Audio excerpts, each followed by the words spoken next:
Topik yang saya dalami adalah psikologi konsumen, psikologi media dan keluarga, dan media dan konsumen.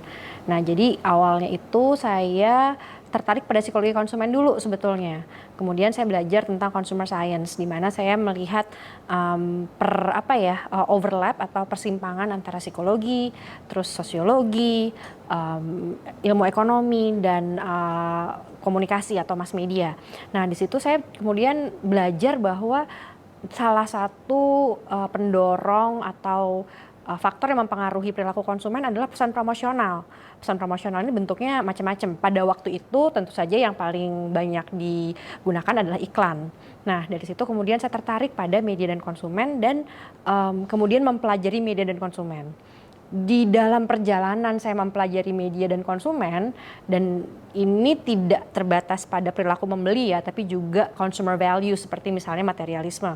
Kemudian saya bertemu dengan guru saya yang merupakan peneliti literasi media. Nah, di situ saya melihat bahwa literasi media atau kemampuan konsumen dalam memahami, membedah, kemudian menganalisis dan mengevaluasi dan memproduksi media itu juga bisa digunakan sebagai salah satu alat atau wahana untuk menjadikan konsumen yang lebih informed dan lebih kritis. Kira-kira perjalanannya seperti itu, dan sampai sekarang saya mendalami media dan keluarga, media dan konsumen, dan dalam mempelajari psikologi sosial dari media dan keluarga dan media dan konsumen itu sendiri. Nah, di tahun ketiga saya kuliah S3, saya mengambil mata kuliah literasi media atau media literacy. Nah, di situ saya bekerja di bawah bimbingan guru saya, Profesor Erica Shar. Beliau ini adalah salah satu orang yang sukses dalam mengintegrasikan teaching atau pendidikan, penelitian atau riset dengan pengabdian masyarakat. Nah, jadi di mata kuliah ini kami tuh terlibat dalam sebuah proyek community engagement atau community service yang beliau lakukan setiap tahun selama lebih dari 10 tahun. Jadi beliau punya berpartner atau bermitra dengan sebuah sekolah negeri di kota kecil di Massachusetts, tempat saya sekolah dulu, yang dimana setiap tahun itu kita melakukan intervensi literasi media ke anak-anak sekolah dasar. Nah, intervensi ini tidak hanya selesai sampai di pengabdian masyarakat yang merupakan bagian dari kuliah tadi, tapi juga hasilnya kami tulis dan kami presentasikan di konferensi, kemudian kami publikasikan di jurnal bereputasi yang baik. Nah, jadi ini merupakan pengalaman atau pendidikan yang sangat berkesan buat saya, dan sampai saat ini saya berpikir bahwa ini kalau bisa diteruskan di model seperti ini, integrasi antara pendidikan, penelitian dan pengabdian masyarakat itu akan membuat seorang akademisi menjadi komplit dan melakukan full circle dari tridharma perguruan tingginya.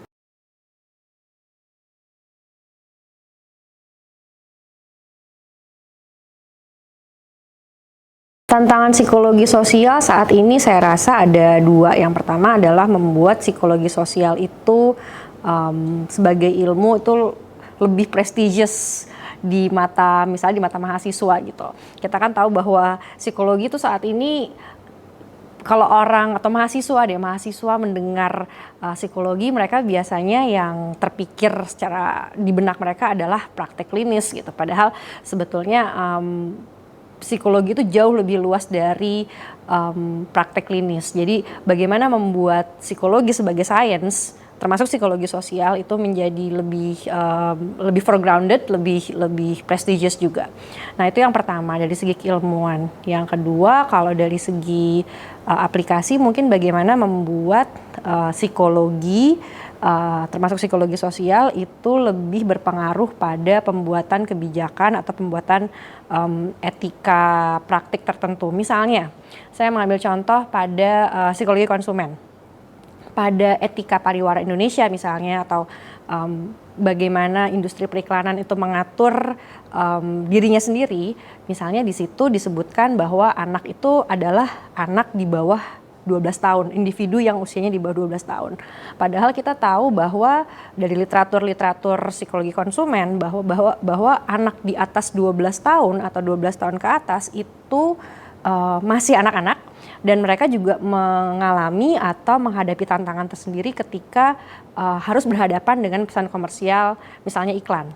Misalnya anak remaja itu lebih mudah untuk terpersuasi dengan iklan yang atau pesan promosional yang seakan-akan mengedepankan klaim sains yang padahal kita belum tahu juga valid atau tidak. Tapi karena ada klaim sainsnya, nah remaja ini biasanya lebih mudah untuk terpersuasi. Nah, itu merupakan bagian dari psikologi yang saya rasa belum belum ter-highlight atau belum menyentuh pembuatan kebijakan atau etika praktik tertentu yang ada di masyarakat.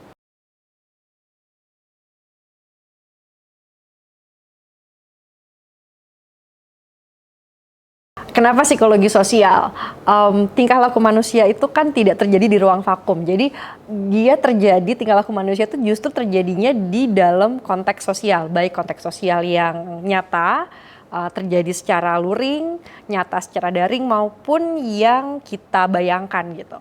Nah, ini konteksnya bisa macam-macam. Bisa misalnya kalau dari apa yang saya pelajari, misalnya dalam konteks penggunaan media.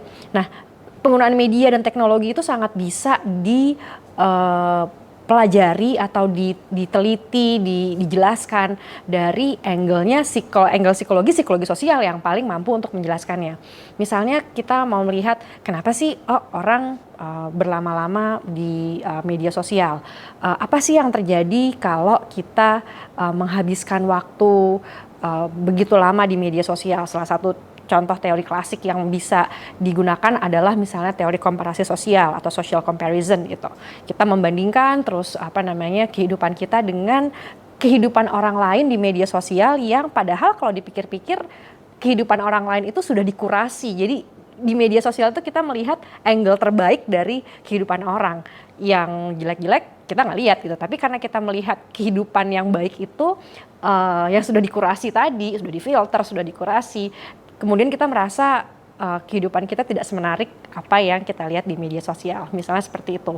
Kemudian kalau dalam konteks interpersonal yang dilakukan lewat media juga, kita juga melihat fenomena-fenomena seperti phubbing, atau misalnya phubbing itu kita menggunakan ponsel ketika kita sedang berkumpul bersama orang lain. Jadi kita cuekin tuh orang lain dengan main handphone. Kemudian kita juga misalnya tahu fenomena ghosting. Kita kenal sama orang lain, kita dekat, kemudian kita pergi begitu aja tanpa pamit, tanpa pokoknya menghilang, tanpa bilang bahwa saya udahan dulu ya sama kamu gitu. Tapi kita hanya tidak pernah membalas komunikasi yang dilakukan oleh orang tersebut. Jadi banyak sekali sebetulnya topik-topik yang dekat dengan kita di kehidupan sehari-hari yang bisa ditilik atau dijelaskan lewat psikologi sosial. Jadi psikologi sosial tuh sangat relevan dan kita tidak akan pernah kekurangan bahan penelitian, bahan observasi, dan pertanyaan yang terus menstimulasi kita setiap harinya.